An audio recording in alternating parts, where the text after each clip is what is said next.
And good morning, Kevin Miller in the morning on KIDO Talk Radio, 107.5 FM, 580 AM, brought to you by CapEd Credit Union, Team Mazda Subaru. We've got our great friend Todd Christensen joining us, co-hosting this segment. We always appreciate Todd's insight, analysis, commentary. Good morning, sir. Good morning, Mr. Kevin. So you're ready to allow me to take over the mic part of the morning here? I feel that comfortable with you. That comfortable? Well, that's pretty crazy then. Have some more coffee, get tuned in. Right. Ready to go. Well, fortunately, we have a great guest with us. Absolutely. Dr. Marilyn Melchiorri joining us, known as Dr. Mel. Thank you for joining us here. Hey, good morning. Glad to be here. So, marketing, branding, and everything else, that's the world we live in today, right? Yes, it is. And when we take a look at preparing kids for that, how does that work? Well, we're excited for the Business and Accounting Department. We have two new areas of programming that we're offering. One is marketing and digital media, and the other is social entrepreneurship. And I think that ties in with what you're talking about with CapEd. Well, we haven't right talked to now. him yet. He's already given you your talking points. But I know, yes, we've but got to I was watch out gonna- for him. I was Yes. going to talk about it anyway. Sure. Well, getting back to this. Somebody has to be able to get Oh, my this down gosh. the There it path. goes. Well, let me just have a cup of coffee. You two go ahead, please. Okay. No, back to the digital marketing. Yeah, marketing and digital media, new major that we have. And it was developed we were seeing so much request coming from employers for a skill base that combined being able to do the digital media, the graphics, the web design, the video, the photography, as well as the marketing and business side. So we combined those two departments here, working with the art department and the business department and marketing and digital media. It's pretty unique for the Treasure Valley to have that combination as a major.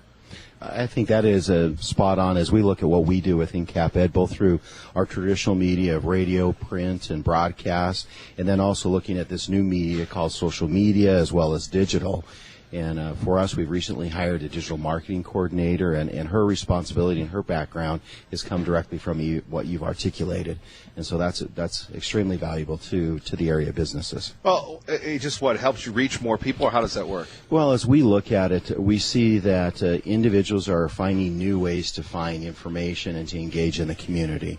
And for us, we're wanting to make certain that we're in front of those growing and new audiences. I know that we've talked about all the new individuals coming into the Treasure Valley. How are they receiving their information?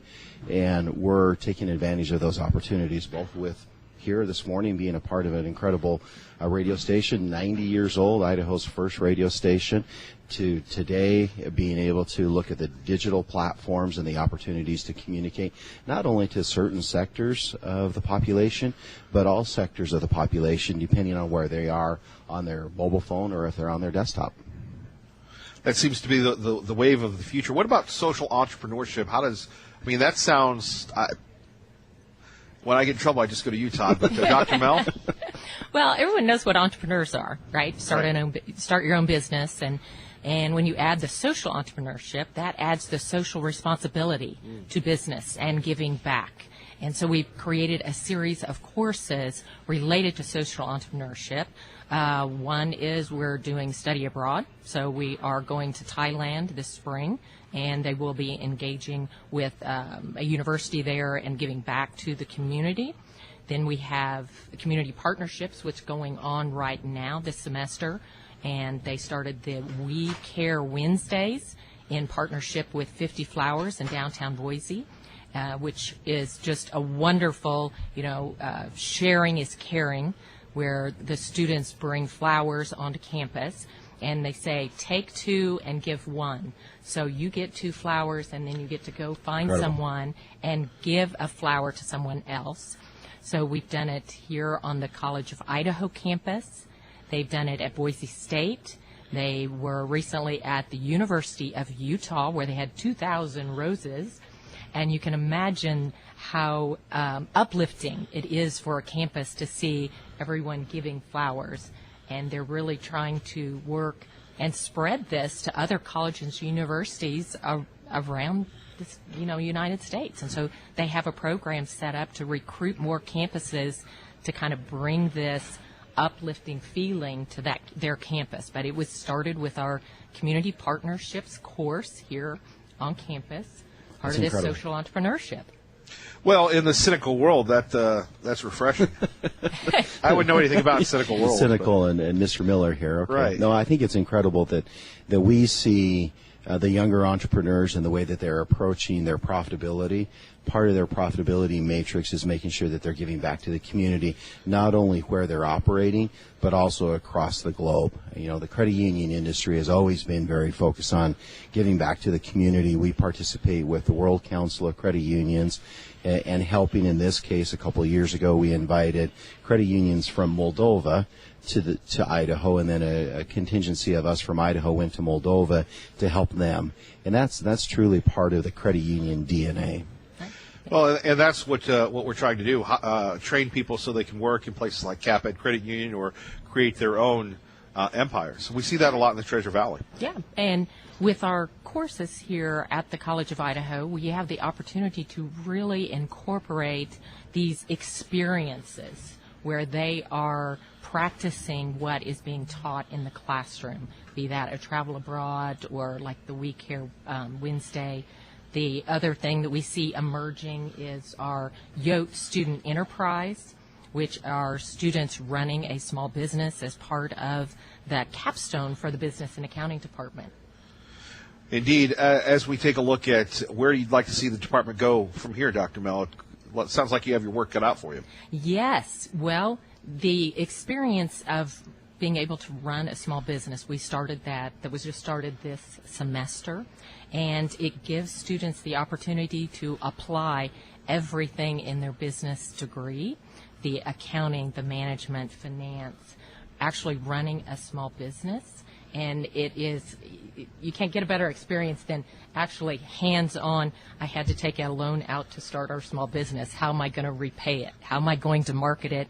And then I buy inventory. I had too much inventory. And add on that payroll and all of the HR aspects to it. And we often see individuals have great ideas, but how do they bring those ideas to fruition in that entrepreneurial environment, and that they don't get lost? And unfortunately, oftentimes we see individuals lose their entire life savings. They have a great idea, but they don't have all of the pieces to the puzzle to make that great idea come to fruition. And here in the classroom, you have such a phenomenal mentor in your faculty to be able to help you with those decisions and understand what needs to be done in operating a business. Well, what's it like to have that small ratio? Well, it allows the faculty to really get to know the students. And one of the best examples that I have for that was this summer, business emailed, and they were looking for a specific type of students to fill a position this fall, moving into full-time. Well, within 30 minutes of an email exchange with the faculty in the department, we had identified who the best person for that job was in contact with them immediately, got them set up with an interview with this business.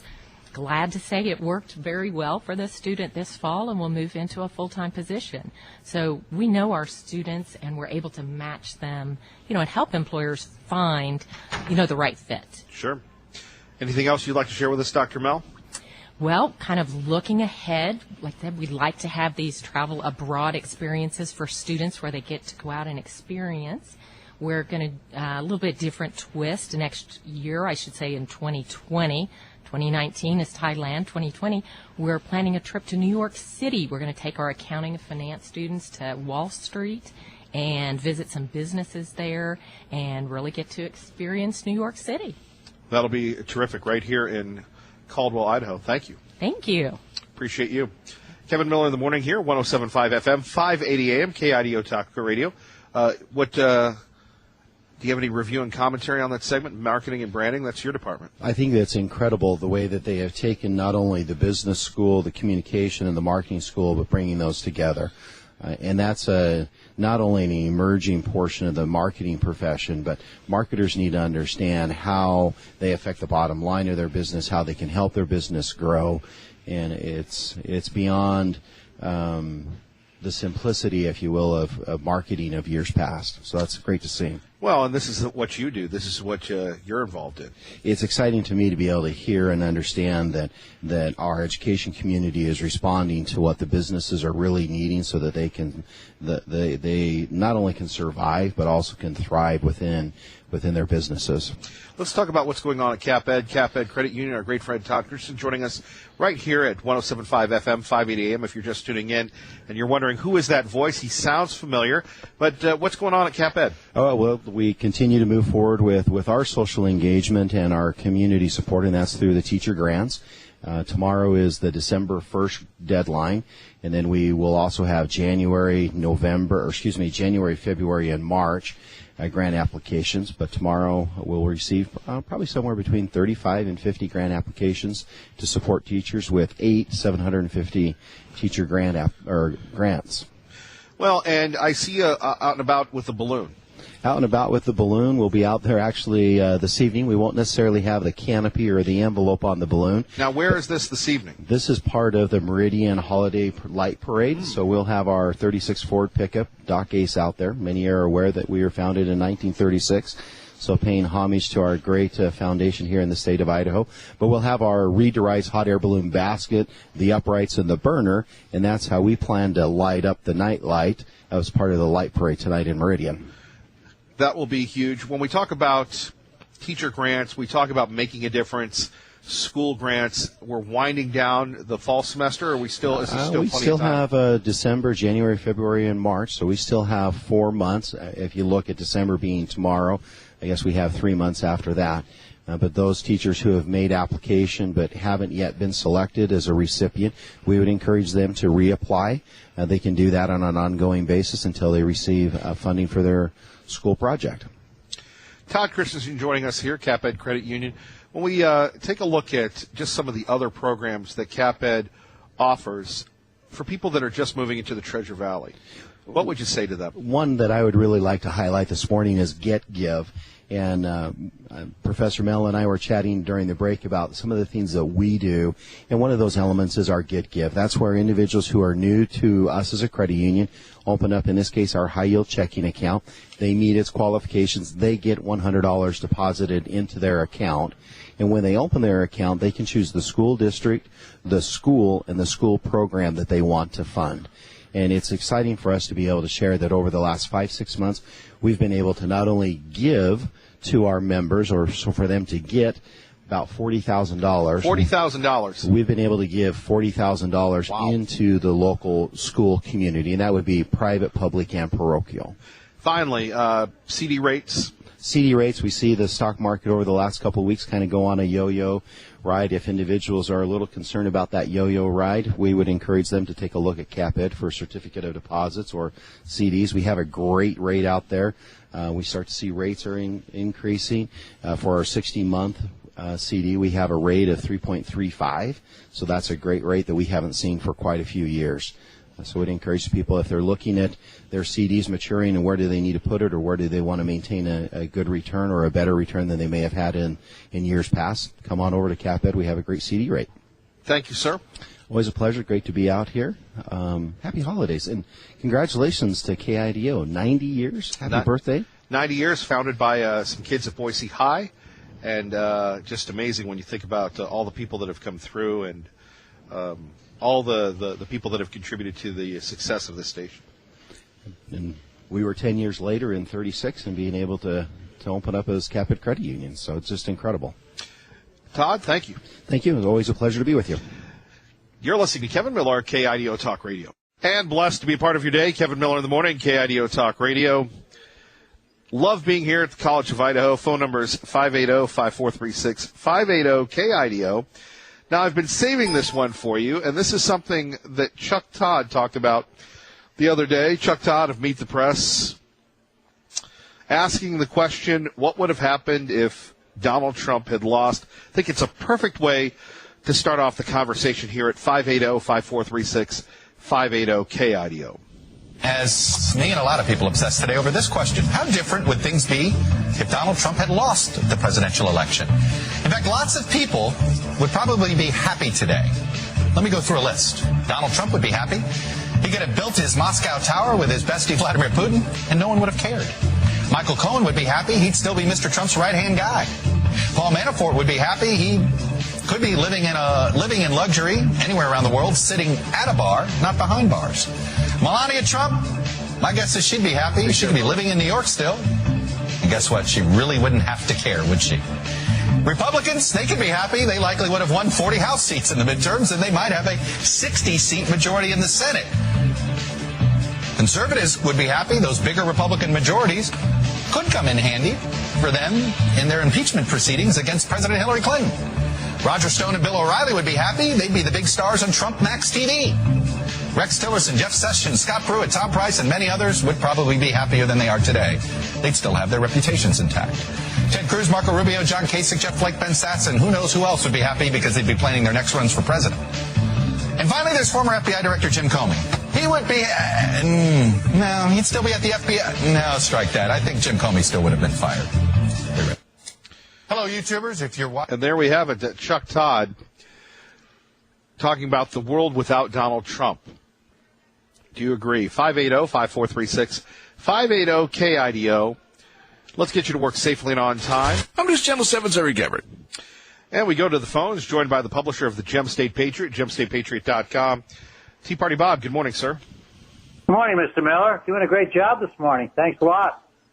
Do me a favor, see if you can keep Liberal Steve off for a while. I can't stand him anymore. He's just driving me nuts. You know, if President Trump had lost the election, he'd still be in an economic slump. We wouldn't be the world's largest producer of energy. We'd have 7% unemployment, borders that were open to all the illegals that wanted to flood into the country, and 400,000 less manufacturing jobs, and a coal industry that would be shuttered. So I shudder to think about what it would be like under Hillary Clinton and the Dems. But in any case, a quick word on the trade talks. From what I'm hearing now, it looks like everybody's very optimistic we're going to get some interesting concessions from our talks with China and probably see a deal for liquid natural gas and see some of the tariffs lowered on the China exports with promises that they're going to stop the theft of U.S. technology. But I don't think we're going to see a complete easing of the tensions until we get all the tariffs lifted, and that will only work when China gets a willingness to level out the current trade deficit with the U.S. I'm looking forward to tomorrow's show with Petzo on his program. I wish you would have told me a little bit sooner about this. We could have planned some action for you. Well, but, you know, everybody in broadcasting is a self-promoter, and, you know, Dave and I got together, and he wanted to do it. By the way, if you're just tuning in, I'm on with Dave Petzo tomorrow. It's an interview just about, you know, my personal life, career, radio, what's it like, and that sort of thing. And, you know, it'd probably be a good thing to do while you're, you know, cleaning out the leaves or something of that nature. It'll make the time go a little quicker.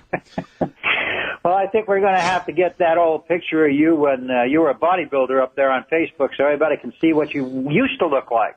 Yes, you're shaming me, but I still haven't forgotten about that. And, you know, that is a project that is near and dear to your heart and to mine, is to get into shape. And it's disappointing when you have people in public that say they're going to do something they don't. So that is something that I'm looking at addressing. And by the way, we will see you tonight at the Idaho Chooses Life banquet. You betcha. That's Eagle Christian I'm looking Church. forward to that, Kevin. I'm looking forward to working with you over the next year or so, too. It's been an interesting year. I think you've done an awful lot of good for this Treasure Valley, and I hope you'll continue to do just as much next year as you did this year, because every year it gets better. I mean, what you do with the rescue mission and all of the other various entities that you help out, just keep doing what you're doing, my friend. Don't change. Well, you know what I'm saying when they say, you know, just trying to stay employed. That's really what it comes down to between you and me. Well, Obama's not around to get you fired this time, and I don't think Trump's going to get rid of you. Well, it's not Trump that I'm worried about. But, you know, one of the things, it's fascinating, and it must be a downer when people, when we go out, they go, hey, how you doing, Kevin? Well, still employed. And you're going, gosh, is this guy ever going to come up with a new line? But maybe one day. Hey, listen, if everything else fails, you can come and edit Gem State Patriot. Well, I'm sure that's a very lucrative profession. No, it's not, but it's a lot of fun. Well, we appreciate that. GemStatePatriot.com. Tea Party Bob, we appreciate you, brother. Have a great day, my friend. We'll see you tonight. Yes, you will. Bye-bye. Bye-bye. By the way, that is open to the public if you would like to attend Eagle Christian Church beginning at 6 o'clock tonight. We will be there doing a little emceeing, but one of the most wholesome, family-friendly experiences that I've ever been a part of, not only here in the Treasure Valley, but my entire life. I look forward to it every year, of being around family and friends and people of shared values. David Ripley, his staff of grassroots folks, do such a tremendous job. You can go to idahochooseslife.org for more information. Big guest speakers. You'll get to see a lot of elected officials in a down-home, spaghetti-fueled, salad-friendly environment. And that begins tonight at 6. Still plenty of seats available. Hope to see you there. And I'll be the most rotund person in the room, so there's no intimidation factor at all. You like that there, Skinny Chandler, right? All right. You're listening to Kevin Miller on KIDO Talk Radio. Good morning, Maggie. Good morning, Kevin. And joining us now, Drake Kirkendall, the student body president. Good morning, sir. Good morning. Good to have you with us here on 107.5 FM, 580 AM, KIDO Talk Radio. So, how would you describe student life here for people that may not have been listening during the early morning hours of the program? Yes. Student life here is awesome. It's a really small school, so you definitely get to know your peers. You get to learn how to interact with different types of people. And although we are really small, we actually have a large, diverse group of people from all sorts of different backgrounds. I'm sure the president talked this morning about how many countries we have represented here, so we get to interact with people from the Kingdom of Eswatini, or even like Germany, like some country in Europe. But also the East Coast. We actually get to meet people from New York. East of the Great River. Yes. East Wow. of the Great River. Yeah. Watch out for those people. I know. Yeah. What about, we talk about student life, but what about balancing that with work and other responsibilities? Yeah, so we actually get that question a lot from prospective students. Is we are really big on involvement here at the college, but how do you balance it all? And we actually have a lot of resources for that on campus. We have a tutoring center.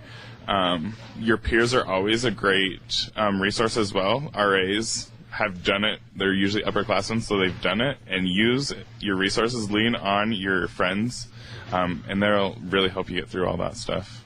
Well, that sounds great, but, they can't take the test for you. I know, yeah. That's kind of the one hang-up. You do have to do your own work here. Sure. This is your education. You're choosing to be here. I would imagine you're choosing to be here. It's a great school. So. Why did you choose to be here? So that really, we'd have to go back in time into high school. So in high school... Was that about, a year ago or 2 years? No, I'm a senior this year, so it's been about 4 years ago probably. Sure. So in high school, I was involved in everything. I was a 3-sport athlete. I was in the band. I was actually student body president of my high school. And kind of on a whim, I decided that I would like to play football at the next level somewhere. In February, I decided really late. So my parents hurried up, got a highlight film, we sent it out, and I actually was contacted by a football coach here at the college. So I came down, took a visit, and really fell in love with the place. I'm kind of a big nerd as well, obviously. A football player that's a nerd. I know, weird, right? That's not the stereotype you get. You're throwing me off here. I know. But yeah, so I fell in love with the place. I love our peak curriculum.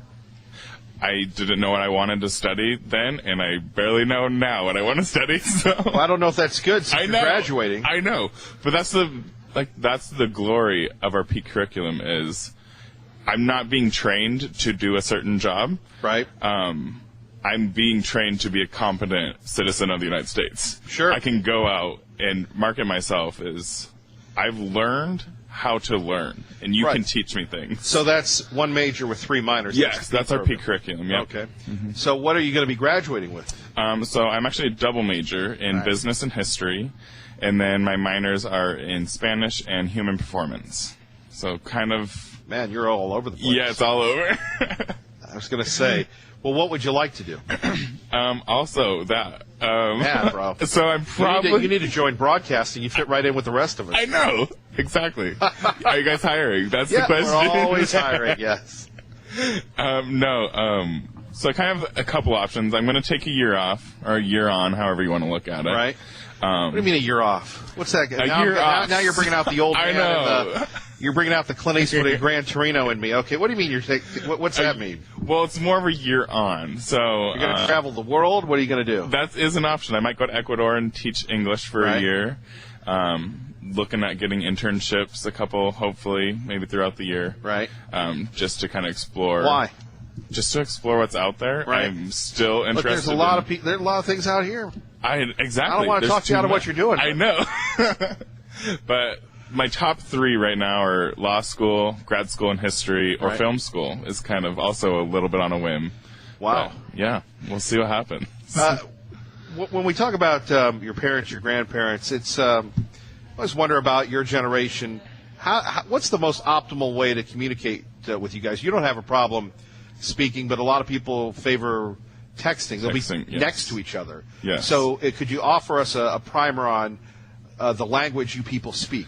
The language we speak. Well, because you have this diverse background, I figured you could answer that question for us here. Well, I'm a little, Back I'm to probably you. more of You're an anomaly here. Oh, great. I actually call my parents, like, right? multiple times a week. Well, or they will call me. Based on your studies with your peer group, what would you say?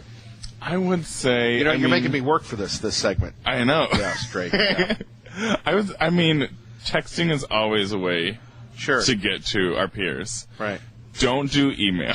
Right. If you're trying to reach us, we're not going to check our email. We get 1,000 emails a day. We're not used to that. Text us, we'll get it. What do you see yourself doing in 10 years? A lawyer? History professor? You don't know. I honestly don't know. Right. Well, I can do it all, I feel like. And that's because of your background here? Yeah. I feel Nothing is limited to you. I'm honestly okay with not knowing at this moment what I will be doing in 10 years. Now, what about your parents? Are they okay with you I don't think so. They want me to learn and be ready to do it, have a job right out of college. Right, to join the crew. To join the fun. Yeah. It's a fun life. Yes. Can you not tell from our conversation it's a fun life? Yes, it is. Look, I want to grow up and be him. But anyway, Drake, Yeah. anything else you'd like to share with us this morning? We appreciate you coming by. Yeah, I mean, I love this place so much. That's Maybe you'll never stay. Maybe you'll never leave. Exactly. That's what I honestly thought about that. History professor right here. Right. Next one. Well, we can say we knew you won. Drake, thank you. Good luck to you, sir. Yes, thank you. All right. Kevin Miller in the morning here. Phone number is 580-5436, 580-KIDO. Now, our friend Dr. Jerome Corsi is doing the circuit. He recently was on MSNBC where he spelled it out. His showdown with Robert Mueller is that he could spend the rest of his life in jail. Let's take a listen. Telling Roger. Now, if I was the source, it was because Roger believed me figuring it out, not because Roger believed I had a source. Now, remember, this is his conversation with Roger Stone. If you want to see a really good political documentary, you might have heard the name Roger Stone. We've had him on our show many, many times. Netflix, Calling Roger Stone. It's available, and that's free on Netflix. Calling Roger Stone. Get Me Roger Stone. So here is Dr. Corsi continuing his response to the allegations that he was involved in the Russian collusion case. You gave that defense to Mueller's prosecutors. It's actually the truth. It's also a defense. Well, you call it, it's fine. It's a defense. It's a defense. It's the truth. You said that to them. How did they take that? They didn't believe it. Jeannie Rhee, one of the prosecutors, said, Dr. Corsi, you are asking us to believe that on an extended international flight with your wife for an anniversary, you had divine intervention. And God inspired your mind and told you Assange has Podesta's emails. He's going to dump them in October, and they're going to be dumped in a serial fashion. Is that what you're saying? I said, well, I guess, Ms. Rhee, that's about what I'm saying. And those are the people that, and I've known Dr. Corsi for years. He's covered some of the shows that we've done in the past here on KIDO and in other places. That's how Dr. Corsi works. Anybody, and Lars Larson will attest to it as well, he gets these ideas and he rolls. They give you the impression that they were upset with you? Absolutely. Did they raise their voice? Yes. Stormed out of the room. Did they yell at you? Yes. Well, I mean, yell. They don't have to raise their voice to yell. Because they have power. And they make their points with such strength that you know they're saying, if you don't give us the source, you're going to jail for the rest of your life. So that's how they reacted to this defense of yours. How did they react to this other defense that you made on behalf of Roger Stone, which is you agreed to help Roger mislead Congress about how he found out about Podesta? Well, see, in fact, that was the first. There's 2 rounds of this that I went through. Round 1, I openly discussed that with him in a minute at all, because it was true. I was telling him the truth. You were telling him the truth about a lie. No. And again, this is Dr. Corsi on MSNBC on 107.5 FM, KIDO Talk Radio, 580 AM. So here you have Dr. Corsi, Jerome Corsi, revealing his conversation with Robert Mueller and the special counsel prosecutory team. This is what happened according to Dr. Corsi. Oh, well, okay, so, yes. Yes, you were telling him the truth about a lie. I'm going to clarify that if you allow me to. You are allowed. You're getting time here, but you and Roger... I'm going to clarify that. You and Roger put forward false information to the Congressional Committee about the source of the Podesta Would you allow tip. me? You are allowed. You're getting time, but that's about a lie. Okay, would you allow me? Go ahead. I've been trained in public relations by Edward Bernays. British Petroleum becomes BP, and now they're Beyond Petroleum. Is that a lie? It's a repositioning. In politics, there's a lot of repositioning that goes on.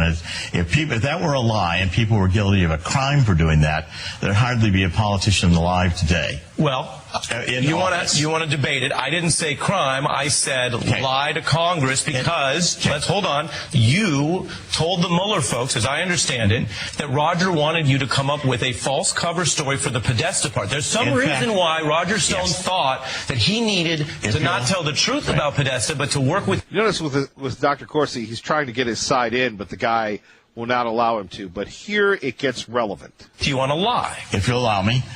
In front of the grand jury, Aaron Zelinsky said, Dr. Corsi, was that a lie? I said, yes. Okay. He said, was this a lie? I said, yes. Was this a lie? Yes. So I openly admitted to them that in their terms, this was a lie. Why did you do that? Because it's the truth. And why did Roger Stone want you to lie about the Podesta ask information? Roger Stone, because at Harvard, I neglected to take the mind reading course. Now, I've got one more point I want to make to you, and that is, when this testimony came up over the issue of the House Intelligence Committee, I was given immunity by the Mueller prosecutors in order to make this testimony, because my lawyer did not want me to be held then for suborning perjury, because Roger used that memo in his testimony, the House Intelligence Committee sworn testimony, and I did not object to it. Okay? He used that memo. Do you think he used you? I don't know if he used me. He used Credico as the source he said he had. I go back to say, I could have been Roger. I don't believe Roger ever thought that I had legitimate information, because I never represented to Roger that I went to see Assange or I had a connection with Assange. And you think he used Credico. Credico, this is important, has publicly denied that he was the intermediary. Well, you'll have to talk about Let me show you that just so folks remember. Here's Randy Credico. And there we go. It continues. Your phone calls next. 580-5436, 580-KIDO. And coming up next, believe it or not, you have some people accusing Santa Claus of being a bully. Let me repeat that for you. You have some people accusing Santa Claus of being a bully. We're going to examine who Santa Claus allegedly bullied. You don't want to miss it. We'd love to hear what you have to say on it as well. 580-5436, 580-KIDO. You're listening to Kevin Miller on 107.5 FM, 580 AM, KIDO Talk Radio. And here we go. Is there nothing sacred in the world today? How about Santa Claus? Well, you won't believe it or not, but Santa Claus is being accused of being a bully. That's right, being a bully. And this was a topic on The View the other day where you had Whoopi Goldberg defending Santa Claus. Let's take a listen. Dear, had a shiny nose. Yeah. Right. If any of you ever saw him, you were saying glow. Right. All the other reindeer used to laugh and call him names. Yeah. Right. They never let poor Rudolph play in any reindeer game, which was not nice. Then, you letting Santa off the one foggy. Well, there we have it. What a lovely voice Whoopi Goldberg has. And if you haven't woken up, I'm sure that will pump it up today. But she's very passionate about defending Santa Claus because the song Rudolph the Red-Nosed Reindeer has Santa being a bully. That's right. How about that? Let's take a listen. Whoopi says Santa and Rudolph are heroes. Christmas Eve. Yeah. Santa came you say? Yeah. Rudolph! Yeah. With your nose so bright. Long legged sleigh tonight. And then all the reindeer love it. Rudolph! The red-nosed reindeer, you gonna go down in history. That's true. Where's the problem? Well, the hero. Now, by the way, this is another great reason to listen to KIDO Talk Radio during the day, because this show, The View, is on television during the day. You're going to get Glenn Beck. You're going to get Dave Ramsey. You're going to get Sean Hannity. You're not going to get this insight concerning Santa versus Rudolph, but let's continue. He's a kid that nobody believes in. And suddenly, they realize he is special. He is who he is for a reason. Right. And he becomes the hero. Where's the problem? Right. It's Rudolph the red-nosed reindeer. They were saying that he was being bullied, and that Santa basically told John or his father, you know, you got a bum kid here. There's like something wrong with him. He's not normal. By the way, this is a national show that's debating Rudolph the Red-Nosed Reindeer and whether or not Rudolph was bullied by Santa and whether or not Santa was a bad person. Again, these are people that talk about politics and stars and everything else, and they do so seriously, and they get paid a lot of money to do it.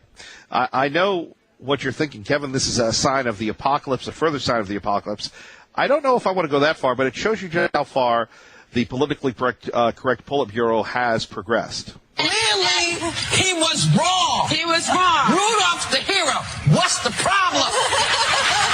I will say that's our favorite. It's our favorite Christmas movie. And there we have it. More of The View. Just shows you just very, very, as we like to say, silly reindeer games. So, much more of the politically correct going amok, going absurd. A Southwest Airlines gate allegedly mocked the unusual name of a 5-year-old epileptic girl while the girl recently was on a flight and was doing the pre-boarding. You know that if you have a condition, you're newborn, you're in the military, you get to go on the Southwest flights earlier, which is a good thing considering, Southwest, it's A, B, and C, you're just out of luck. Well, then the employee continued to ridicule the youngster by posting her boarding pass on social media, according to the child's mother. Now, what I don't understand is, and I am not a smart person, the employees I work with at the broadcast center, heck, you that listen understand this, but why in the world would you take the energy to post somebody's personal boarding pass on social media? It's crazy what you see on social media. It is just absurd. And maybe everybody's trying to go viral, but at the expense of a 5-year-old epileptic kid? So the horrified parent spoke out about this and said, look, this is Southwest Airlines. This happened at John Wayne Airport in Orange County. You had somebody making fun of her child's name. And what was the child's name? Well, it's ABCDE. Yes, that is the child's name, pronounced Absidy. Absidy lives with epilepsy, and her family pre-boards the flight. Apparently, the gate agent started laughing, pointing at me and my daughter, talking to other employees. So I turned around, this is the parent, and said, hey, if I can hear you, so if I can hear you, my daughter can hear you, so I'd appreciate it if you'd stop. And apparently it went on again and again. Look, it's all about customer service. It's all about making someone feel at home. And in this world today where we can attack Santa and Rudolph, you're going to have somebody doing this. And whether it's Southwest or another airline, look, it's all about customer service. But who in their right mind would do something like that? 580-5436, 580-KIDO. I mean, you don't make fun of kids, regardless, right? It's just stupid. Let's get to traffic and weather together. Get you to work safely and on time. KIDO Talk Radio. Miller in the morning. So Southwest has apologized, saying we extend our sincere apology to the family. And then they go on and on and on. But really, I don't think you can teach common sense when you're dealing with a child with epilepsy who's 5 years old. And, regardless if her name is unique, what's the benefit? You know, as I talk to young people, and I'm sure you do as well, you just kind of say, what's the upside there? Ooh, you got 50 likes. But if you're the parent, if you're the kid, you're the grandparent, was it worth it? Of course not. Anyway, I do want to thank College of Idaho for having us, CapEd Credit Union and Team Mazda Subaru. Appreciate everybody being here. Also, do want to remind you tonight, if you're looking for something to do, we will be at Eagle Christian Church. Idaho Chooses Life. That event starts at 6 o'clock. It is a wonderful time. It is, if not my favorite, top 3 in the Treasure Valley. More details, idahochooseslife.org. Hope to see you there. God bless. Keep the faith. Stay tuned. Glenn Beck is next.